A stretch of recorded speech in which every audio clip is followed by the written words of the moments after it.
मैं और मेरा परिवार बहुत दिनों बाद घूमने के लिए पहाड़ों पर जा रहे थे। रास्ते में रुकने के लिए हम होटल ढूंढ रहे थे। एक आदमी से हमने होटल का रास्ता पूछा, तो उसने रास्ता बता दिया। पर जब हम उस आदमी के बताए रास्ते पर जाकर होटल पहुंचे, तो वहां के लोगों ने मेरे और मेरे परिवार वालों के साथ जो किया, वो जानकर तो आपकी रूह तक कांप जाएगी। क्योंकि वो होटल नहीं, बल्कि हम लोग पूरे परिवार के साथ घूमने जा रहे थे। मेरे परिवार में मेरी ननद आनंदी, मेरे पति अजय, मेरे ससुर जी बलदेव सिंह और ससुर जी की मम्मी, जो कि काफी बूढ़ी हो चुकी थी। मेरी एक 7 महीने की छोटी सी लड़की भी थी। मेरा नाम हिना है और मेरे परिवार में सब बहुत अच्छे हैं। मेरे ससुर आर्मी से रिटायर हो चुके थे। मेरे सास का देहांत बहुत सालों पहले ही हो चुका था। मेरी दादी सास भी अपने जमाने की नेशनल लेवल की शूटर थी। उन्हें बहुत से मेडल भी मिले थे। मेरी प्रेगनेंसी के चलते हम लोग बहुत टाइम से कहीं घूमने नहीं गए थे। इसीलिए हम सब ने मिलकर परिवार सहित पहाड़ों पर घूमने का मन बनाया। हम लोग अपनी कार से जा रहे थे। काफी अंधेरा हो गया था, इसीलिए हम लोगों ने कहीं रुकने का मन बना लिया। पर जहां से हम लोग जा रहे थे, वहां पर कोई होटल नजर नहीं आ रहा था। कोई छोटा सा गांव था ये। फिर हमने सोचा कि चलो किसी से पूछ लेते हैं। रास्ते में एक आदमी चलता हुआ नजर आया, तो मेरे पति, जो कि गाड़ी चला रहे थे, उन्होंने उसके पास गाड़ी रोकी और उससे पूछा कि भाई, यहाँ कोई होटल आसपास में है क्या? उस आदमी ने पूछा कि कितने लोग हो? तो मेरे पति ने कहा कि हम बस 5 लोग हैं। उस आदमी ने एक नजर अंदर बैठे लोगों पर दौड़ाई, तो उसकी आंखें चमक उठी। पता नहीं ऐसा क्या देख लिया, वो बस हम लोगों को घूरे ही जा रहा था, जैसे कोई जन्मों से भूखा हो और उसके सामने खाना दिख जाए।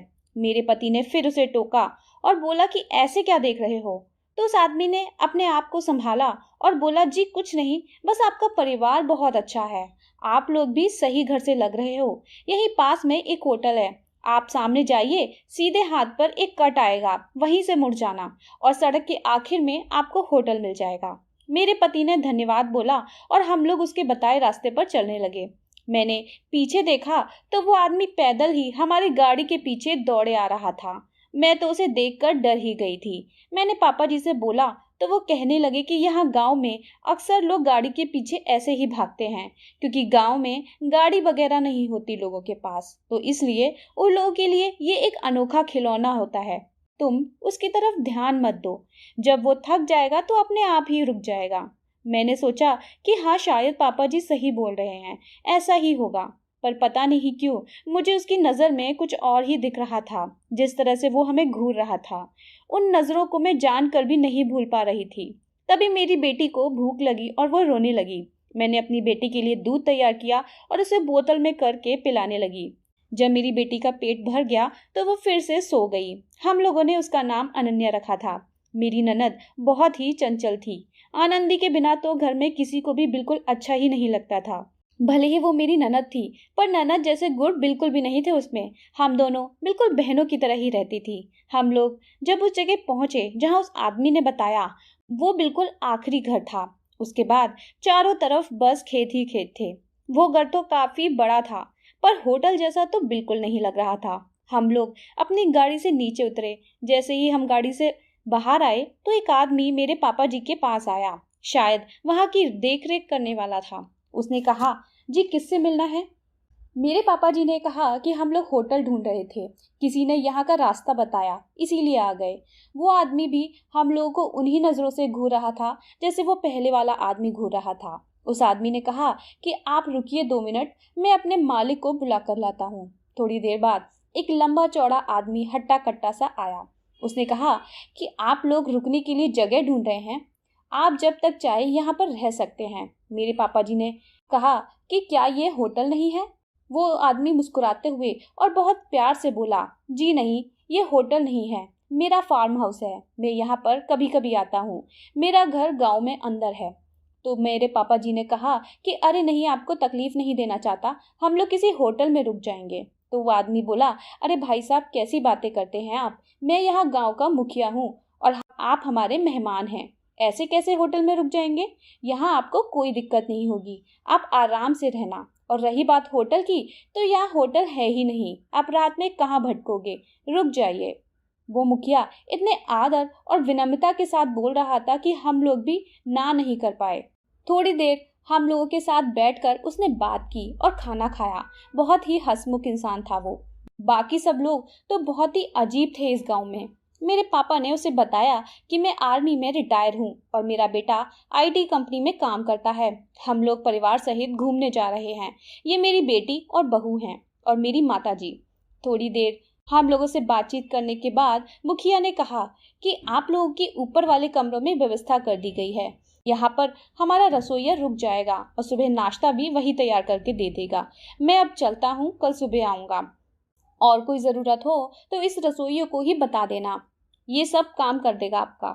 उस घर में फ़ोन के सिग्नल नहीं आ रहे थे, तो मुखिया ने बोला कि यहाँ पर इस गांव में किसी भी मोबाइल का टावर नहीं लगाया है, इसीलिए फ़ोन यहाँ पर काम नहीं करते। ऐसा बोलकर मुखिया वहां से चला गया। घर तो बहुत बड़ा था, ऊपर वाले फ्लोर पर भी बहुत सारे कमरे थे। हम लोग अपने अपने कमरे में जाने लगे तो मेरी दादी सास ने कहा कि ये मुखिया अच्छा इंसान नहीं है। मेरे ससुर जी ने कहा कि क्यों, क्या हुआ माता जी? तो दादी सास ने कहा कि मैंने दुनिया देखी है और अपने तजुर्बे से बोल रही हूँ, कुछ तो गड़बड़ है इस मुखिया में। मेरे ससुर जी ने कहा कि अरे माता जी, आप क्यों शक कर रही हैं? कितना भला तो इंसान है और उसने रहने के लिए जगह भी दी है, खाना भी खिलाया है, कितना ही मिलनसार है। और आपको अच्छे से अब दिखता भी नहीं है, फिर कैसे उस पर शक कर रही हैं आप? और वैसे भी कैसा भी इंसान हो, हमें क्या करना, हम लोग तो सुबह ही निकल जाएंगे यहाँ से। और आप परेशान मत हो, खाने और रहने का सबका किराया देकर ही जाएंगे इसको। फिर ससुर जी बोले चलो अब सब लोग सो जाते हैं, कल सुबह टाइम से उठ जाएंगे। जब हम लोग सुबह उठे तो कुछ ऐसा हुआ हमारे साथ जिसे सुनकर आप लोगों की रूह तक कांप जाएगी। हम लोग जब उठे तो मेन गेट का दरवाजा बाहर से बंद था।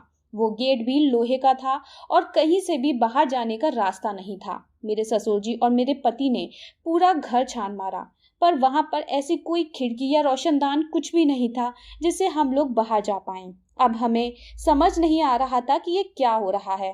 आखिर मुखिया ने क्यों किया ऐसा? रात में तो सबसे अच्छे से बात कर रहा था। मेरे ससुर जी ने कहा कि माता जी आप सही बोल रही थी, पता नहीं क्या है उस मुखिया के मन में। वो यहाँ पर आए उससे पहले हम लोगों को किसी तरह यहाँ से निकल जाना चाहिए। मेरे पति और ससुर जी दोनों ने उस दरवाजे को खोलने का बहुत प्रयास किया, पर वो तो लोहे का गेट था और बहुत भारी सा था, इसीलिए उसे धक्का देकर भी नहीं खोल पाए। मुझे बहुत डर लग रहा था कि अब पता नहीं क्या होगा।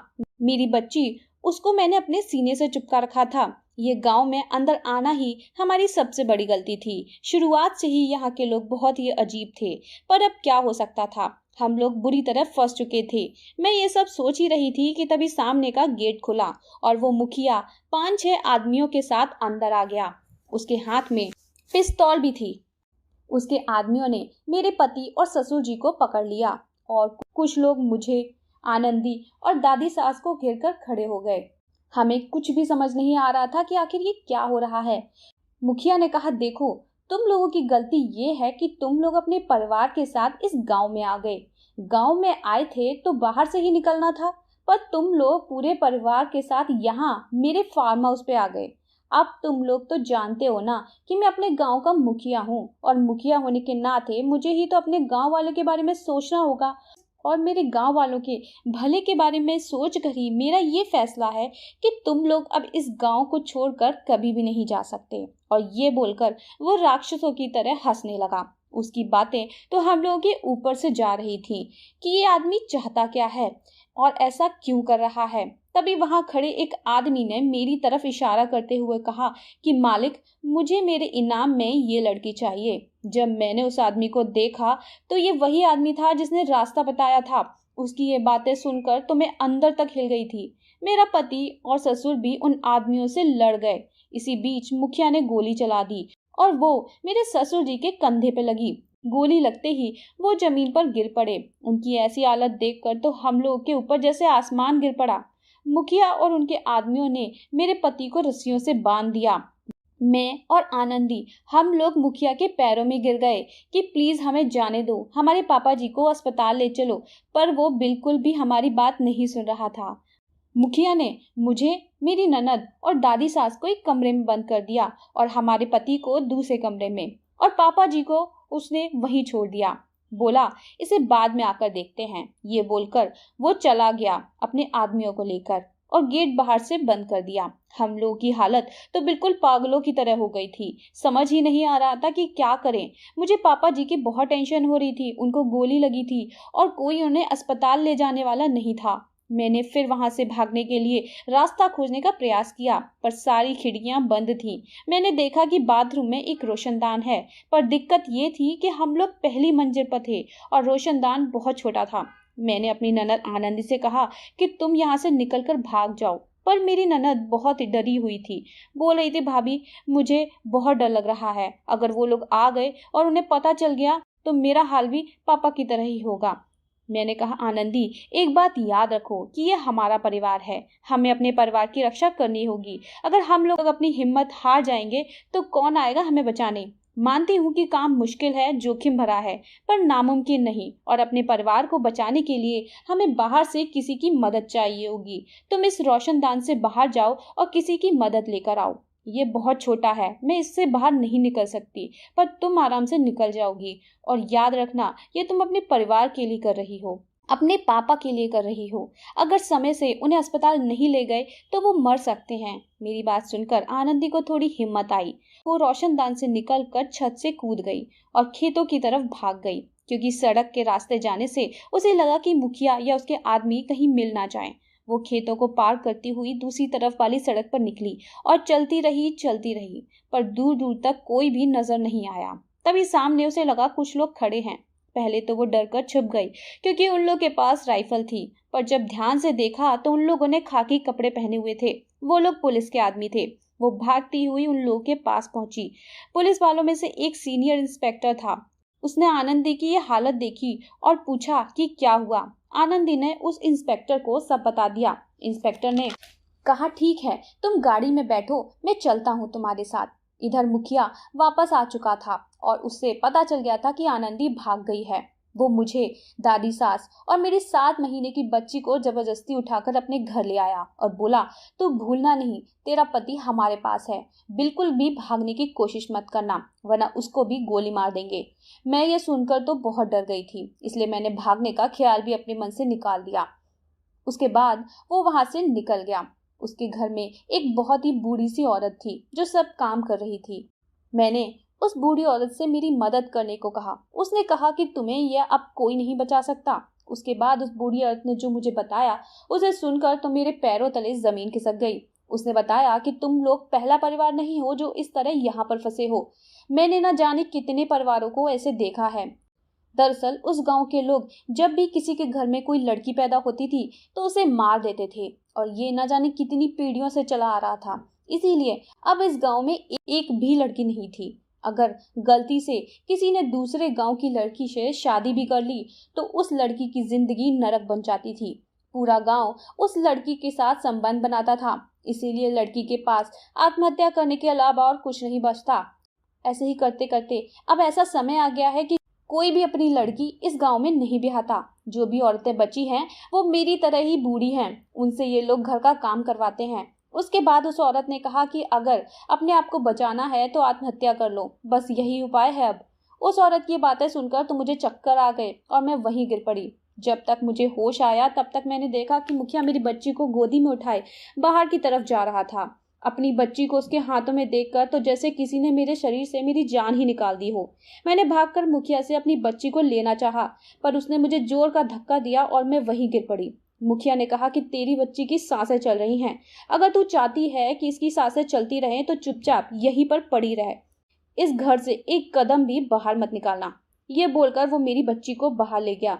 बाहर बहुत से आदमियों की भीड़ लगी थी और सब लोग एक एक करके मेरी बच्ची की बोली लगा रहे थे। एक आदमी ने कहा कि अब ये बहुत छोटी है, इसको बड़ा करने में, खिलाने पिलाने में भी तो खर्चा जाएगा।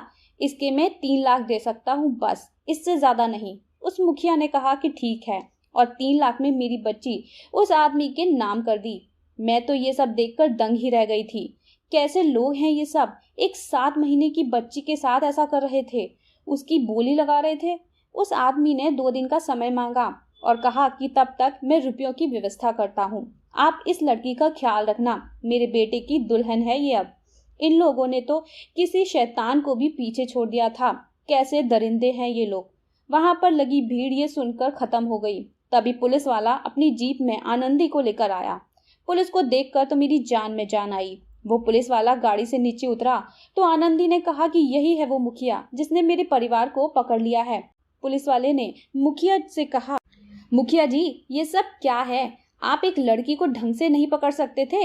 ये तो अच्छा हुआ कि ये मेरे पास आई थी, कहीं और चली जाती तो क्या होता? ये सुनकर तो मैं और आनंदी देखते ही रह गए। तभी मुखिया ने एक नोटों का बंडल उस पुलिस वाले को दिया और वो पुलिस वाला मुस्कुराते हुए वहां से चला गया। मैंने आनंदी को अपने पास बुलाया और उसे गले लगा लिया। मैं जानती थी कि आनंदी की उस समय क्या हालत थी। वो ये सब देखकर और भी ज्यादा परेशान हो गई थी और डर के मारे कांप रही थी। डर तो मुझे भी लग रहा था, पर अपने परिवार को बचाने के लिए मुझे हिम्मत दिखाना जरूरी था। पर मैं करूं क्या, कुछ भी समझ नहीं आ रहा था। मुखिया ने मेरी बच्ची मुझे पकड़ा दी और बोला, बस 2 दिन है तेरे पास अपनी बच्ची के साथ बिताने के लिए, उसके बाद ये अपने ससुराल चली जाएगी। आनंदी को तो कुछ समझ ही नहीं आ रहा था कि ये मुखिया क्या बोल रहा है। वो कुछ बोल पाती तभी मुखिया ने एक बम और फोड़ दिया हमारे ऊपर। उसने आनंदी की तरफ देखकर बोला, और ये लड़की मेरे दोनों बेटों की दुल्हन बनेगी। कल तेरी शादी है मेरे दोनों बेटों से। ये सुनकर मैंने कहा, ठीक है, हम लोगों को मंजूर है, ये शादी के लिए तैयार मिलेगी कल, पर मेरी एक शर्त है। आनंदी ने मुझे रोकना चाहा। उसने बस इतना बोल पाया कि भाभी ये आप।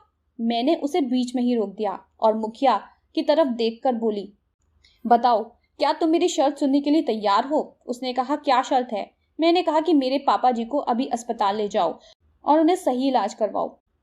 मुखिया मेरी तरफ देखकर बोला कि तुम अभी मेरे साथ कोई सौदा करने की स्थिति में नहीं हो, क्योंकि चाहे तुम लोगों की मर्जी हो या ना हो, पर शादी तो कल होकर रहेगी।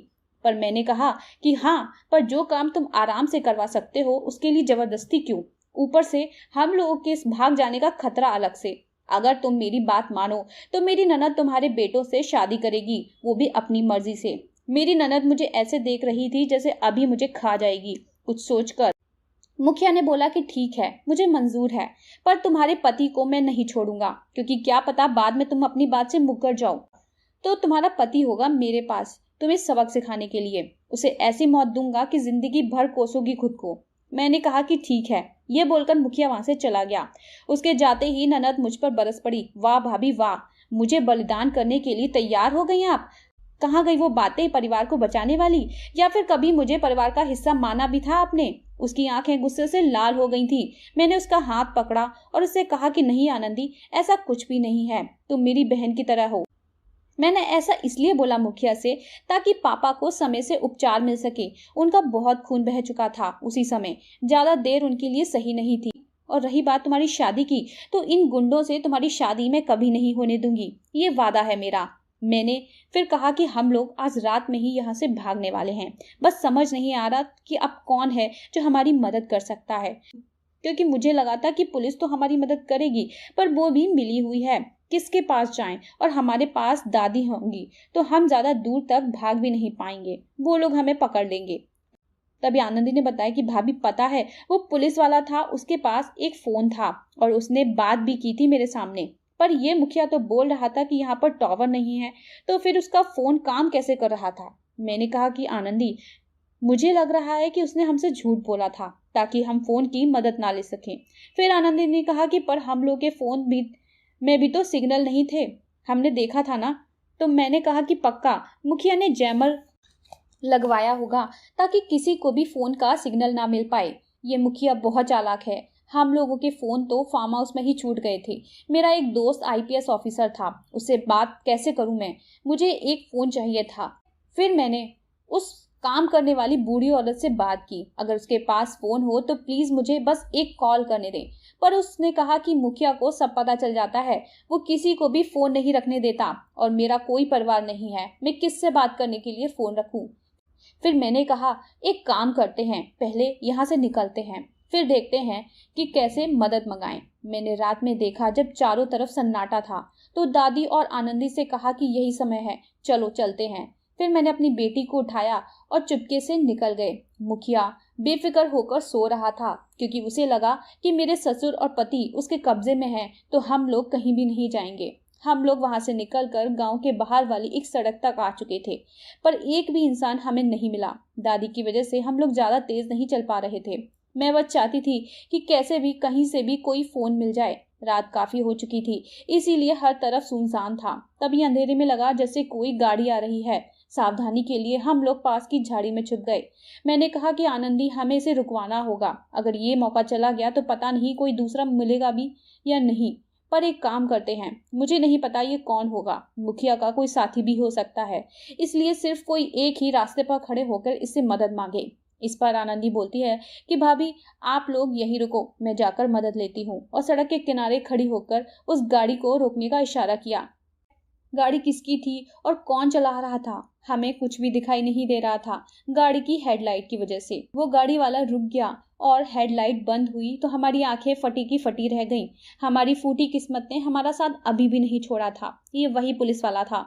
मेरी ननद ने जैसे ही देखा कि ये पुलिस वाला है, उसने भागने के लिए जैसे ही कदम बढ़ाया, उस पुलिस वाले ने उसे पकड़ लिया। मैं अब बहुत डर गई थी क्योंकि बस यही मौका था हमारे पास। अब की बार अगर हम पकड़े गए तो मुझे पता था कि मुखिया हमें दोबारा मौका नहीं देगा भागने का, और पता नहीं मेरे पापा और पति के साथ क्या करे। मैंने वहीं पर पड़ा पत्थर उठाया और चुपके से पीछे से जाके उस पुलिस वाले के सर पे जोर से दे मारा। वो पुलिस वाला वहीं गिर पड़ा। जब वो बेहोश हो गया, मैंने तुरंत उसका फोन ढूंढ कर निकाला और उसकी पिस्तौल भी ले ली। उसके बाद हम लोग वहां से अंदर बड़ी बड़ी झाड़ियों की तरफ चले गए। मैंने उस नंबर से तुरंत अपने आईपीएस दोस्त को फोन किया और उसे सब बता दिया और उससे बोला कि बिना देर किए फौरन यहाँ अपनी पुलिस के साथ आ जाओ। अगर देर की तो हो सकता है हम लोगों में से कोई भी जिंदा ना बचे। उसके बाद हम वहीं छुपकर अपने दोस्त का इंतजार करने लगे। अभी 1-1.5 घंटा ही निकला होगा कि पता नहीं उस मुखिया ने हमें कैसे ढूंढ लिया। उसने एक हाथ से मेरे बाल पकड़े और एक हाथ से आनंदी को और घसीटता हुआ बाहर सड़क पर ले आया। मुझे बहुत दर्द हो रहा था। मैंने उससे हाथ छुड़वाना चाहा पर उसकी पकड़ बहुत मजबूत थी। मैं अपनी बच्ची को सीने से लगाए उसके साथ घसीटती जा रही थी। मुझे अपनी बच्ची का डर लग रहा था कि कहीं उसे कोई चोट ना लग जाए। वो जबरदस्ती हम दोनों को अपनी गाड़ी में बिठाने लगा कि तभी हम लोगों ने जोर से एक गोली चलने की आवाज सुनी और हम वहीं सन्न होकर खड़े रह गए। इसके आगे हमें हिम्मत नहीं हो रही थी कि चारों तरफ देख लें कि किसने गोली मारी और किसको। फिर कुछ सेकंड्स के बाद जब हमने अपना होश संभाला तो देखा कि मुखिया वहीं गिरा पड़ा था और उसके सीने से खून निकल रहा था। फिर मैंने देखा कि ये किसने किया। ये मेरी दादी सास थी। उन्होंने उस पुलिस वाले की पिस्तौल से, जिसे मैंने उस पुलिस वाले से ले लिया था, उसी से मुखिया पर निशाना लगाया था। मेरी दादी नेशनल लेवल की शूटर थी और आज वो हमारी रक्षक भी बन गई थी। तभी थोड़ी ही देर में मेरा दोस्त अपनी फोर्स के साथ वहां पर आ गया। उसने मेरे पति को भी छुड़वा दिया। मेरे पति को भी अस्पताल में भर्ती करवा दिया क्योंकि उनकी हालत भी बहुत खराब थी। इन लोगों ने मेरे पति को बहुत मारा था। मेरे पापा यानी कि मेरे ससुर जी की हालत में अब सुधार हो गया था क्योंकि उनको समय रहते अस्पताल पहुंचा दिया गया था। अगर और ज्यादा देर हो जाती तो शायद पापा जी नहीं बच पाते। उनका बहुत सा खून बह चुका था, इसीलिए अस्पताल में खून चढ़ा था। मेरे दोस्त की वजह से आज मेरा पूरा परिवार सही सलामत था। उसका एहसान मैं जिंदगी भर मानूंगी। और उस गांव में से जो भी आरोपी थे सबको पकड़ लिया गया था। उस पुलिस वाले के ऊपर केस चल रहा था और उसको अपनी वर्दी से हाथ धोना पड़ा। गांव के लोग बहुत ही दकियानुसी सोच वाले थे। उन्होंने किसी भी घर में बेटी को जन्म नहीं लेने दिया। वो ये भूल गए कि बेटियां तो लक्ष्मी होती हैं, घर की, खानदान को वंशज देने वाली होती हैं, हमारी जननी होती हैं। मुखिया की यही घटिया सोच उसकी मौत का कारण बनी। हम लोग अपने घर आ चुके थे, पर उस गांव में बिताया हुआ एक एक पल हमें बार बार सपने में याद आता था और हमें सोने नहीं देता था। आज उस बात को 2 साल हो चुके हैं और हम लोग अपनी जिंदगी में आगे बढ़ चुके हैं। मेरी ननद आनंदी की शादी हो चुकी है। दोस्तों, इस कहानी से हमें सीख मिलती है कि हमें कभी भी हार नहीं माननी चाहिए और अपने डर का डटकर सामना करना चाहिए। अगर आप निडर होकर खड़े रहोगे तो कोई भी आपको हरा नहीं पाएगा। दोस्तों, आप लोगों की क्या राय है? क्या लड़कियां होना पाप है? क्या सिर्फ बेटा होने से ही आपका मान बढ़ता है? अपनी राय हमें कमेंट बॉक्स में लिखकर ज़रूर बताएं। अगर वीडियो पसंद आई हो तो इसे लाइक और शेयर ज़रूर करें और चैनल को सब्सक्राइब करना बिल्कुल भी ना भूलें। फिर मिलेंगे एक नई कहानी के साथ, तब तक के लिए बाय बाय।